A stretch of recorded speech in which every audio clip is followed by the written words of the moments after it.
Hello everybody and welcome. In this video I'm going to show you how to connect your headphones STEELSERIES Arctis Nova 3 with your PC. And I'm going to use two types of cable. The first one is USB-C to USB-C and the second one is USB-A extension cable. So I'm going to connect USB-C cable to extension cable. Then at the left headphone we have USB-C port at the bottom. So I'm going to connect USB-A cable right at this port, and then USB-A cable I will connect to my PC.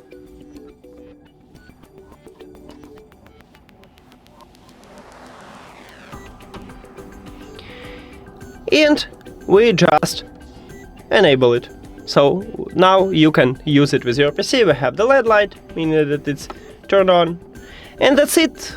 Thank you for watching this video. If you found it helpful, please consider subscribing to the channel and leave the like on the video. See you later!